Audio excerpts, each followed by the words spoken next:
Hey everybody, welcome back to Mon Carnet de Poche. Thank you for returning, and I hope you enjoy today's episode. In our last episode, I explored what life was like for the urban poor in colonial Mexico City, how they survived through community networks, made the most of their material possessions, and navigated the challenges of a harsh environment. And today, I'll be tackling a topic that adds another layer of complexity to the whole living situation, and that is race. And let me just begin by saying race is never an easy topic to talk about, but I think that folks, specifically in colonial Mexico City, handle it decently compared to other places. Yeah. And we'll dive into that. Additionally, I did want to reference the book and the work that I'll be referencing and quoting occasionally throughout this video, and that is The Limits of Racial Domination, Plebeian Society in Colonial Mexico City, 1660 to 1720 by Dr. Robert Douglas Cope. And great book. If you have it, recommend it. If you don't, well, you have this video. Alrighty. So, we often think of colonial societies as having clear racial hierarchies, where everyone knew their place based on their ancestry or skin color. But was it really that simple? What did it mean to be labeled as Spanish, Indigenous, mestizo, or mulatto in everyday life? And how rigid were these racial categories for the plebes, those everyday people living on the margins of society?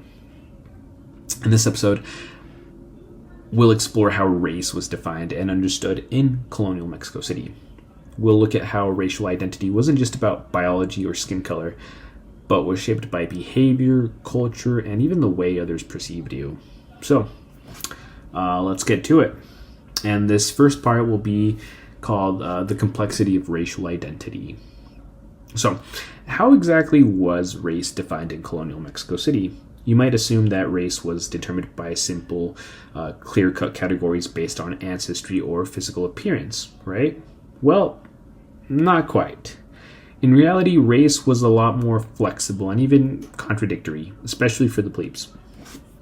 In colonial society, race wasn't just about how you looked, it was a social construct.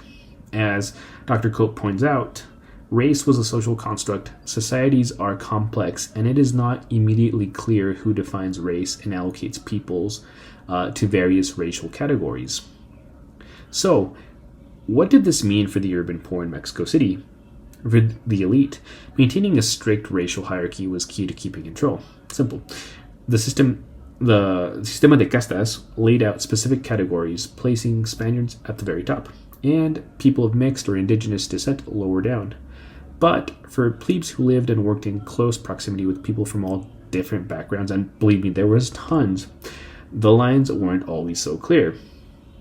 And let me just take a moment to explain that Mexico City at that time was incredibly diverse. And we don't like to think of it that way sometimes, but it really was the original melting pot here in the Americas. I know the U.S. now claims that title, and yes, it is to an extent very much a melting pot, but I think the first original one was definitely Mexico City, and perhaps like Lima, Peru, modern day Lima, and so anyways, yeah, it was incredibly mixed. So just so you guys know that. So let's take physical appearance for example. While you might expect someone's skin color or features to determine their race, for plebes, it wasn't always that simple. Sometimes it was about how you dressed, how you spoke, or even what kind of work you did. In fact, a person's racial label could change depending on who was asking the question. This ambiguity... oh my goodness, sorry, my throat is killing me. This ambiguity is a key part of understanding race in colonial Mexico City. People could be classified differently by different groups. As Dr. Cope points out, race was not a fixed identity. It could change depending on one's social interactions or the context in which one found oneself in. Close quote. This means that race was much more flexible for plebes than for the elite.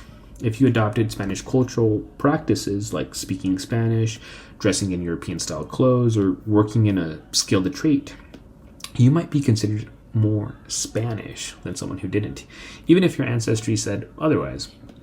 This fluidness might seem surprising, but it was one of the key ways plebes navigated the complexities of race. It wasn't just about how you looked, it was about how you behaved and how others perceived you. And for many plebes, that perception could change from one day to the next. And so, let's go into the next topic, which is race in plebeian society more than just skin color. So, if race wasn't just about skin color, what else shaped a person's racial identity? For the plebes, it turns out that a lot of factors came into play, and everything from how you dressed to where you lived could influence how people saw you. And I think that's very much still the case to this day in many ways, especially in contemporary American culture. And not just in America, everywhere. It's very much still a thing. So, for the elite, race was supposed to be a clear marker of who had power and who didn't. But for everyday people in Mexico City, race wasn't always that easy to pin down. Your racial identity could shift depending on the situation, your social status, or even how you behaved. This was especially true when it came to physical appearance. Dr. Cope explains, let me read this. In plebeian society, race was often determined by much more than one's skin color. Social behavior, clothing, and occupation were just as important in shaping a person's identity. For example, a mestizo who dressed in European-style clothing and worked in a skilled trade might be seen as more Spanish than someone with similar ancestry but different social habits. One key concept that shaped how people saw race was something called the somatic norm image. This was the idea that certain physical traits associated with the Europeans were seen as the norm, and anyone who looked less European was considered racially inferior. But even here, things weren't so clear-cut. In fact, in plebeian society, people didn't always fit neatly into these categories. A person's reputation, their way of speaking, even the company they kept could change how they were classified. You could be seen as more Spanish if you associated with Spanish people or adopted European customs, even if your appearance didn't fully match the somatic norm. This fluidness often led to a lot of contradictions in how people were identified. One person might call you mestizo, while another could label you mulatto, or even Spanish, depending on how they interpreted your behavior or status. And a great example of this comes from Cope's work, where he describes how individuals like Bernabé de la Cruz were sometimes labeled as Indian, sometimes as mestizo, and sometimes even as Spanish based on his clothing and occupation. For plebes, this kind of racial flexibility could work in their favor or against them, depending on the situation. If you dressed and acted in a way that aligned with Spanish customs, you might be seen as whiter or higher status. But at the same time, this also meant that your racial identity could be questioned or even challenged by others, and this very much happened a lot more than you would think it would. Sorry. Just a lot. So, while the elite tried to impose a rigid racial hierarchy, the reality on the ground was much messier. Plebes navigated a world where race wasn't fixed. It could change based easily on how one presented themselves, how they interacted with others, and what they did for a living. And this fluidity and ambiguity made race in colonial Mexico City more than just a matter of skin color. It was about behavior, status, and perception. And for many plebes, this gave them room to maneuver within that system that was supposed to limit their opportunities. And I don't know if that concept of race applies here in the US, because I don't think it does personally, from my experience here and from the history that I've been able to read and assess. So I think this is a clear difference of racial understanding in the US versus Mexico. I think this is a very big one, and I think a lot of people at times don't comprehend this. We see, well, not we, but like society in Mexico has evolved differently to see how race kind of interacts. And in some ways that's better, in some ways it's not. It's kind of a tricky situation there, but please understand that this is a big difference between the US and Mexico. So, um, sorry, I had a little bit of brain fog right there. All right, so let's actually go into the next topic for this video, which is the role of social and cultural traits. And as we've seen, racial identity in colonial Mexico City wasn't just about skin color. It was deeply influenced by social and cultural traits, things like language, dress, and occupation. For plebes, how they presented themselves could play a major role in how others identified them racially, which is crazy to think about, because I don't think that's at all what people think about in the US when they want to decide someone's race, per se. One of the clearest examples of this is how language shaped racial identity. Speaking Spanish, for instance, could help someone be seen as more Spanish or more European, even if their physical appearance suggested otherwise. Dr. Cope actually points out that in many cases, language was as important as appearance when it came to defining race. For example, an indigenous person who spoke only Nahuatl might be labeled as Indian, while someone who spoke Spanish fluently could be seen as mestizo or even closer to Spanish. But it wasn't just about language. Dress also played a critical role in how people were categorized. In colonial society, what you wore said a lot about your social status, and by extension, your racial identity. Someone wearing European-style clothing, like tailored jackets or dresses, could be perceived as more Spanish, even if their ancestry wasn't fully European. On the other hand, wearing indigenous or African-style clothing could reinforce racial stereotypes, placing someone lower on the social scale. For example, in the case of Bernabe de la Cruz, his racial identity shifted depending on how he dressed and behaved. When he dressed in indigenous clothing, he was often categorized as Indio, but when he adopted European customs, he could pass as mestizo or even Spanish. This flexibility definitely shows how much cultural traits influenced race in plebeian society. Occupation was another major factor that shaped racial identity. The kind of work you did could influence how people viewed you racially. For example, a mestizo who, let's say, worked as an artisan or a merchant might be seen as more aligned with Spanish culture at the time, while someone doing manual labor or working in the fields might be categorized as indigenous or African. Dr. Cope notes that, let me get this right, racial identity was often linked to one's profession, with certain jobs carrying higher social and racial status. And to be honest, I think to an extent we still see that in our modern society, unfortunately. Maybe not necessarily with race, but definitely with social class.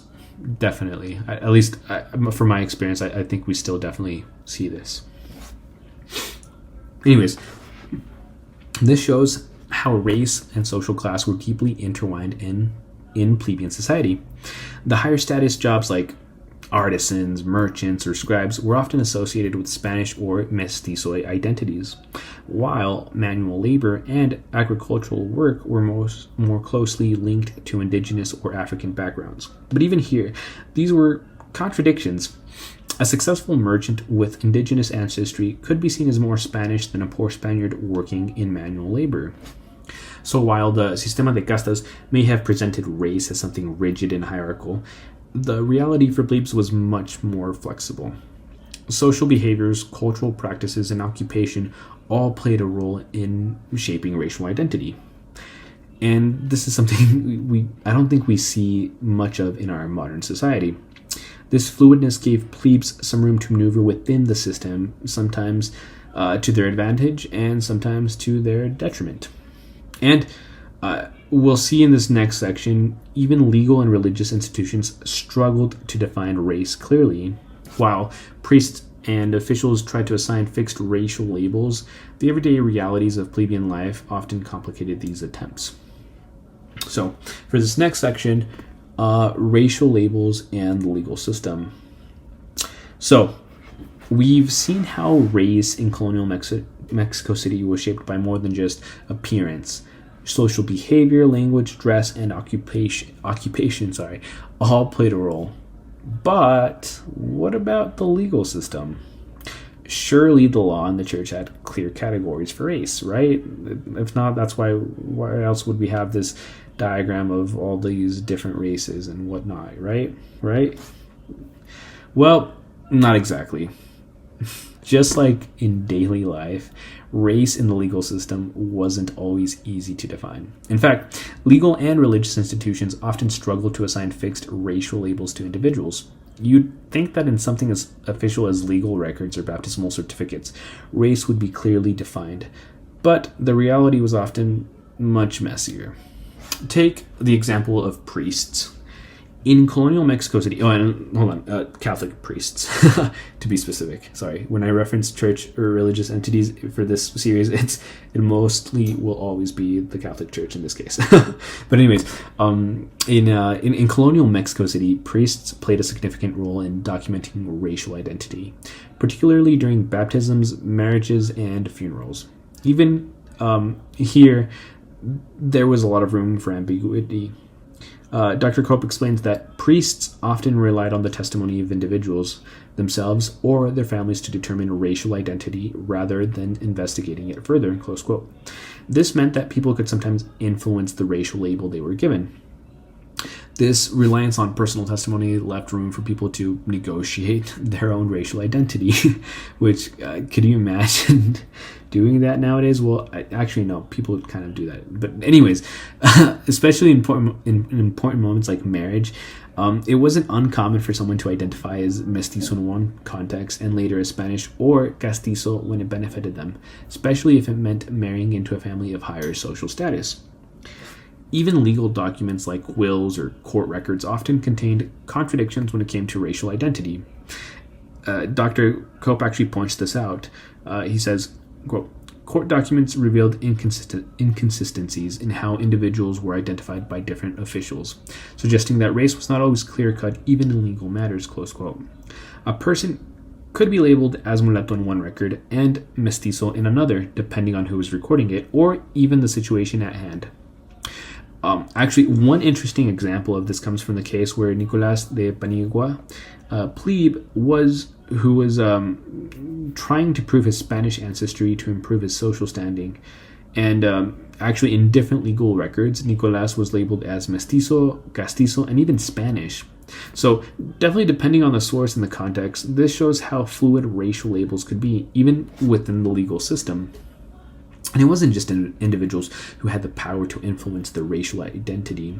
Social consensus played a role. In many cases, a person's race wasn't determined solely by legal documents or church records. It could also be shaped by how they were perceived by their community. This idea of reputational race, as Dr. Cope calls it, meant that a person's social behavior and reputation could easily be defined could easily define their race as much as their ancestry. That's kind of a crazy thing to think about. Like, at least for me, it is. For example, someone who worked hard, adopted Spanish customs, and maintained a good reputation might be seen as whiter or more Spanish, even if their ancestry was mixed. On the other hand, a person who struggled financially or behaved in a way seen as uncivilized could be labeled as more indigenous or African, regardless of their actual lineage. So even though priests, judges, and officials try to assign clear racial labels, the reality was far more flexible. Race wasn't just something that was written down on a document. It was something that could be negotiated, shaped by behavior, and influenced by reputation. This fluidity of racial labels created a system where identity could be adapted, and people often took advantage of these flaws, per se, in the system to improve their social standing. And so actually in the next section, I'll look at how ancestry and lineage played a role in shaping race and how plebes used their family history to navigate the complexities of colonial society. This next section is called The Importance of Ancestry and Lineage. So, in colonial Mexico City, your ancestry could play a huge role in determining your racial identity. But just like everything else we've talked about, it wasn't always straightforward. I love family history, and I could go into videos about it. But family history in this case was important, not only because of how it was interpreted or even presented, but because it could change depending on the circumstances. And that's wild to think about. Ancestry and lineage were critical because they were often used to justify a person's racial identity. If you could prove that you had Spanish or European blood, even if it was a few generations back, it could elevate your social standing. Dr. Cope explains to us that, quote, the ability to trace one's lineage was essential in determining racial identity, especially when individuals sought to improve their status in colonial society, close quote. One example that comes from legal disputes where plebes attempted to prove their Spanish ancestry in quote to claim privileges reserved for those with purer bloodlines. This type of process was often used to avoid being classified as indigenous, mestizo, or mulatto, categories that came with fewer rights and opportunities. But it wasn't just about claiming Spanish blood. People also carefully managed how they presented their ancestry to avoid negative racial classifications. For instance, many plebes strategically downplayed or even hid indigenous or African ancestry if they could. Dr. Cope pointed out that, quote, the omission or alteration of certain aspects of one's family history was common practice, particularly when it came to navigating the complexities of the sistema de castas, close quote. The case of Nicolás de Paniagua is a perfect example of how ancestry could be used to manipulate one's racial identity. In court records, Nicolás emphasized his Spanish grandparents in order to be classified as Spanish or castizo, even though his appearance and other family members suggested mestizo ancestry. By strategically highlighting certain parts of his lineage, he was able to move up the racial and social hierarchy. But ancestry wasn't always enough to solidify one's racial identity. As we've seen, reputation and social behavior also played a significant role. Even if someone had Spanish ancestors, they still had to act the part to maintain their social and racial standing. This meant adopting Spanish customs, speaking the language, and distancing themselves from indigenous or African traditions. This brings us back to the concept of reputational race. While ancestry was important, it wasn't the only factor in determining one's race. Dr. Cope says, quote, racial identity could be influenced by how one was perceived by others, and ancestry alone was often not enough to secure a higher racial classification without the proper social behavior to match it, close quote. So in other words, even if you had Spanish blood, if you didn't live up to the social expectations that came with it, like dressing appropriately or adopting European manners, you could still be seen as lesser in terms of race back then. Not now. This flexibility shows how plebes could maneuver within the system, but it also reinforced the social pressure to conform to certain norms. So while ancestry and lineage were important tools for navigating the racial hierarchy, they weren't always enough on their own. People had to present themselves in a way that aligned with their desired racial identity. And even then, social perception could be unpredictable. In this next section, I'll wrap it up by looking how all these factors, appearance, behavior, ancestry, and their reputation, came together to shape a person's racial identity. And I'll also talk about the long-term impacts of these racial fluidities on the colonial society. So, last section, conclusion and aftermath. So, what have we learned about race in colonial Mexico City? We've seen that it wasn't just about skin color or ancestry. Race was shaped by a whole range of factors. How you looked, how you behaved, the clothes you wore, your occupation, and even how others perceived you. The idea that race was a rigid, fixed category, a clear marker of identity and social status, starts to fall apart when we look closely at plebeian society. For the urban poor, racial identity was fluid and flexible, and very much up for negotiation. A person's race could change based on who they were talking to, where they lived, and how they acted. This fluidity wasn't just a loophole in the system, it was a reflection of how deeply interconnected race, class, and culture were in colonial society. People like Bernabé de la Cruz or Nicolás Paniagua used their appearance, ancestry, and behavior to navigate the racial hierarchy, proving that racial identity was never set in stone. But this flexibility also created tension. The Spanish elite used race as a tool to maintain control over colonial society, but the reality on the ground was far more complicated. As plebeians adapted to the shifting definition of race, they exposed the limits of the elite's ability to maintain a rigid hierarchy.